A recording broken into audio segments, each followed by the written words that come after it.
Bob Wankel, RedOctoberPhilly.com, Crossing Broad, and a lot of Phillies stuff to dive into. Moments ago, the Phillies announced that Trea Turner is back. And, Bob, I guess it's not a huge surprise that the guy that's going down is Johan Rojas. We discussed it on Friday that would be a possibility, but he's the guy. What is the message there? Well, I think that the message is that I don't know if it's a message. I just don't think that Johan Rojas is good enough. I go back to something that happened over the weekend. He gets thrown out on Friday night from second base. And after the game, Rob Thompson basically more or less said, he's got to score on that. And you have to have a bigger lead, and you have to not be so conservative in that spot. And I just think it's this understanding that his overall readiness, it may just not be there for a team that has the level of expectations that this Phillies team currently has. And if you said to me in the beginning of the year, hey, if Johan Rojas, if he hits 230, 235, you sign up for that all day. But the fact of the matter is, you go back to May 3rd. That was his first game of the month of May. He's had 105 plate appearances. In those 105 plate appearances since his first game of May, he has walked one time. You know how many extra base hits he has? One. He hit a home run. Not one double, not one triple. Over 105 plate appearances. We can talk about batting average, but it's about as hollow as it gets.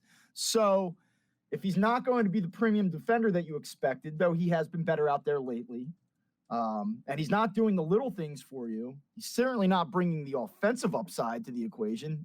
This is a situation where Phillies maintain their flexibility. They keep Pache. They keep Dahl in the mix. And Johan Rojas has some time to go down and try to figure it out. Do you anticipate that we've seen the last of Rojas this year? I wouldn't be surprised if Johan Rojas factored into a trade next month. I think a lot of packages centered around players. There's certainly you want prospects, but certain teams are going to want usable major league players in the short term as well. And I think Johan Rojas is a little bit of a unique blend of that. He's showed a little bit of offensive ability in parts of two seasons, certainly not enough. But I think the defense is real, and he's very young. And so would a team be interested in that? I think so. I think that's possible. If not, I think that there's a world where he's back up here at some point. I don't think that this is the end of Johan Rojas's career or anything like that, but this isn't the 2016 Phillies. They've got to win now. Yeah. And I don't think he's really doing enough to help them. Well, 23 years old, right? He's obviously a guy that is young and possibly, but all right. So then the ripple effect is a Marsh Pache. You heard the bite from Bowden. Obviously, Marsh Pache, Merrifield Dahl. Is that an outfield that makes you say this is a World Series team? I think that it's quite clear at this point that they need to add another impact outfield bat. It's something that you and I have talked about previously. It's just not getting any better. And I think that you could make the argument that they need another impact outfield bat, even if Nick Castellanos were getting it together. But the fact of the matter is Nick Castellanos just continues to scuffle. Yes, if you excuse the first 30 games of the season and you start at May 1st, Castellanos' overall numbers do look a little bit better. I still think that you have to play. I know people are going to scream when they hear me say this, especially after an 0-for-14 weekend where he strikes out 6 times. I just don't know what your other options are out there other than trying to let him figure it out for the next month. But there is a breaking point. Yeah, what is the threshold with him? That's what I'm wondering. Where do the Phillies say he hasn't had a day off yet? What's the threshold of we gave you every chance to turn this around? I would tell you this. I forget the contract for a minute. I think that right now would be a great opportunity to sit him down, except that you're getting Trea Turner back tonight. And to me, it's like a chance to sort of reset. And there you go. You see him in the lineup hitting 6. Hitting 6. You get him an opportunity here to say, all right, we got another piece back now. Let's put our lineup out there. Let's put our real lineup out there. Those top 3 guys. Hopefully it lengthens things out a little bit. So I have no problem with him playing tonight. The threshold, though, to answer your question, it's about 5 weeks away. I think there's a world where you have to start looking at it, and after 4 months, if the guy isn't getting it done. But how hard is it that his contract is not? It's not like he's done it this year either. I mean, he got another year. He's got another 2 years and $40 million beyond this season. So, I mean, that's certainly part of it. But it will reach a point for the Phillies where it's like, how do we make the most of 2024? We'll deal with 25 and beyond at some point. But I still think right now, because of the names you just mentioned, Pache March, you talk about Dahl, Merrifield. These aren't names that make you say, like, let's bump Nick Castellanos out of the lineup for what? For some more David Dahl, like who's 2 for his last 20. Yeah. So the problem is you don't have bona fide everyday guys out there. And so, like, Castellanos still represents the closest thing to it. Yeah. So you just keep running him out there until you look at the trade market and see what you can come up with. They're going to have to add an outfielder, and I think it's more than a 4th outfielder. I think it has to be a starting caliber, everyday type guy. All right, well, now that Turner's back, do you see more Sosa platooning at second base? You wonder that. I actually asked my Crossing Broad colleague, Anthony Sanfilippo, this very question earlier this morning. Edmundo Sosa's hitting .333 against left-handed pitching this season. His OPS is over 1,100 right now. Is there a world where you get to a spot with Bryson Stott where you say, like, look, like, you've got to be better and we need all the offense we can get? We're going to have to sit you down a little bit. I don't think that – I mean, they are not there right now. The Phillies aren't there right now. But does it get to a spot another month out if he's continuing on this type of run where they feel like, hey, this is one way to get Edmundo Sosa back in the lineup a little bit? I mean, they're doing it out of necessity, but they've shown an inclination to go to platoons. So will they go pure platoon with Bryson Stott? I find that very hard to believe, but does Edmundo Sosa get some cracks at it? Well, you wonder, Bob, with Turner back, Turner takes very few days off. How do you get Sosa even into the lineup other than maybe once every other, 10 days or something like that without saying, you know what, we're going to play more second base with him? I mean, he can play third every now and then and give Bohm a day off, but God, Bohm's the one guy who hit this weekend. Yeah, Bohm hit this weekend, and we've talked about Alec Bohm quite a bit. He went through a 35-game stretch where he hit .220 with a 600 OPS. I mean, he hadn't done anything for a prolonged stretch. Now, this weekend, he was fantastic. He was 8 for 13. He had 3 doubles. I mean, he's back up, OPS back up over 800 now. He's back up over 300 on the season. He moved from 286 to 303 with his weekend. Like, really good weekend for Alec Bohm. On pace to knock in 130 runs. Hard to imagine, even when Bohm struggles, which he has shown that he will and is not immune to those prolonged slumps, that's a guy that they want to keep running out there. Trea Turner's not coming out of the lineup. No. So, yeah, how do you get Edmundo Sosa in? Obviously, you say to yourself, well, the beginning of spring training in 23, they let him run around the outfield a little bit. Maybe they can play him out there if things continue to go south with the outfield.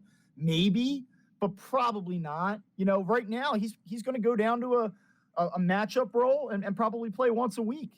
Yeah, Bob Wankel, RedOctoberPhilly.com, Crossing Broad, the Phillies outfield. And then that's another thing is, you just said, Dahl got off to a hot start. He hit 2 home runs, and everyone's like, whoa, he's down to 231, struggling. But how long can you keep platooning him if he's not going to do anything? Well, he has to hit to stay up here. There's no question about it. At the same time, it's baseball. It's hard. Like, I don't expect David Dahl to come up here and hit 375 and win every right-left matchup he gets. Like, that's not realistic.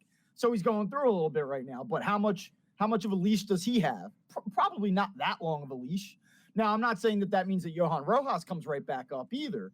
But, Cody Clemens comes back. He's probably destined to go back to AAA at this point. But, like, they have a lot of options. I don't know if any of them are any good. Yeah. But they do have a lot of options. Yeah, you just said it. I don't know that they're any good. So at that point, Dave Dombrowski, does he have to alter his timeline on when he wants to make a decision on this outfield here? Well, I think that they would love to bring in a guy sooner rather than later, but I'm sure that you have looked at the standings, and the American League is starting to, separate itself a little bit. I mean, you have the Yankees, the Guardians, the Mariners winning the divisions, and then when you get into the wild card spot, there's 3 pretty clear-cut wild card teams right now with Kansas City, with Baltimore, and Minnesota kind of in that mix. Red Sox are in striking distance, but the AL is sort of kind of coming together. The National League is a disaster right now. I mean, you have a Padres team coming in here to Philly this weekend under 500, and they're in the playoffs if the season ended today. I mean, as bad as the Mets have been, they split with the Phillies in London, come home, win 5 out of 6, and the Mets are a game and a half out of a playoff spot right now. There's only 2 teams in the National League that have essentially been, I don't want to say eliminated, but have no shot, and that's the Rockies and Marlins. Everyone else is within 2 games. Yeah. The Mets are a game and a half. The Mets are a game and a half out, and they are the 3rd team from the bottom in the National League. That's how crazy the National League is. So your point is nobody's ready to kind of mail it in. Yeah, there's 4 or 5 teams in the entire sport right now that are in clear-cut sell mode. Jeez. Other than that, I mean, you even look at some of these American League teams that are struggling. Astros have not had a good season. Everyone keeps talking about Kyle Tucker. Is there not a world where the Astros, with that veteran group, figure it out, get hot for a couple weeks, get themselves back into it? So, point being, you have 5.5 weeks here to let the standings sort of settle. And if you're the Phillies, you better hope that there's a 9th and 10th and 11th team willing to sell off. Because right now, everyone's kind of in it still. Bob, I kind of likened it to, like, when I go to Clearwater from Tuesday to Tuesday, when I get to that Monday, I always say, I probably should have gone home today.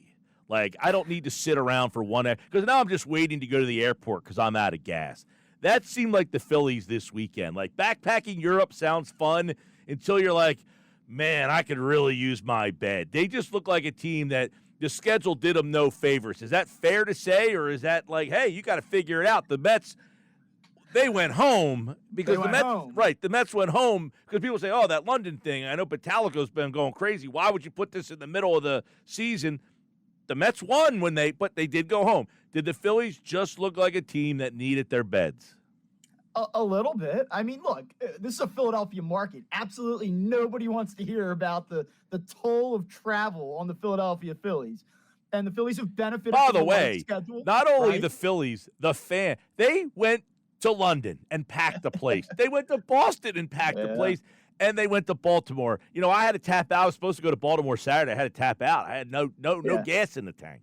Well, the Phillies fans had more juice than the Phillies did on Saturday and Sunday. There's no question about that. But look, it is real. Like, nobody wants to hear it. It is an excuse. So, like, let's not say otherwise. It is an excuse. But it's real. I mean, like, that flight is real. And then to come back and have to go to Baltimore and Boston, I'm actually surprised that the players union allows that. You know, if I would make a thing about that going into the next CBI. I'd be like, hey, listen, you want to send me over to London in the middle of the season? No problem. But when I come back, I'm going home. Yeah. You know, that's a big ask of guys. And even tonight, like, there's no off night tonight. You have to come back to Philly now. Like, hey, happy Father's Day. You've been on the road for the last week. You're Bryson Stott, right? Like, people do not think about this. You're Bryson Stott. You're a brand new first-time father. You just came back from London. Then you went to Boston. Then you went to Baltimore. You weren't at home for your first Father's Day. Hey, well, they're back today. Maybe they can do all the Father's Day stuff on a Monday. Nope, you got to be at the park at 1:30. Like, this is a lot. It is. Whether or not people want to hear it, it is a lot. And do you think that was Rob Thompson's way of showing it yesterday? I'm done with this trip. I need to get the heck home. Yeah, and maybe a little bit. I think Rob, I was surprised that Rob had that gear. If you know him a little bit, like, it was kind of surprising to see, but I thought it was a little bit too late, honestly. I think Rob should have probably been out there in about the 5th inning with that one. He had breakfast at Miss Shirley's down there in Baltimore plans because he had a point to some extent. I mean, it looked like the guy at first base to overrule that, but Stubbs is seeing it did not look like it hit his foot. I don't think it did. But no, but Stubbs is sticking to it that it did. After the game, he said, I know it doesn't look like it hit my foot, but it did hit my foot. Yeah, well, independent of what actually happened on that play, I mean, I think Rob's reaction wasn't so much about that play. Right. It was about the 5 or 6 misses by Mike Estabrook leading up to that play. Yes. I mean, even you just go to the first pitch of the game or first batter of the game for the Orioles, right? Like, you talk about Gunnar Henderson. Gunnar Henderson's one of the best hitters in the American League. He's hard to get out when you give him 3 strikes. Give him 4, and you see what happens. And you fast forward 9 innings. Phillies didn't lose that game yesterday because of Mike Estabrook. They did not. They did not play well enough. But that was a tone setter, and it changed the entire complexion and feeling of the game early on. Yeah, a couple positives from the weekend, I guess, was the turnaround of Bohm. Other than that, not much. You tweeted about Dominguez. Looks like he might be coming around a bit. Kerkering Friday night, I thought he looked pretty solid. He threw that pitch away from Why did Marchand not get that ball and get that guy out by like 10 feet? Looked like when he was retreating back towards the plate, the cutout on the dirt grass, it looks like he just tripped himself out like the old sniper. And he kind of stumbled to the plate. I mean, that was a dead out. Oh, man. Things happen. Great game on Friday night. If we did this hit on Saturday morning, I would have told you that the Phillies rose to the occasion. One of the best games I've seen all year. Yeah, I said Friday, my point was they got to get one down there. I didn't expect one, but if they could get one, you feel all right, you get home. That's a really good Orioles team. How fun would it be to see those two in October?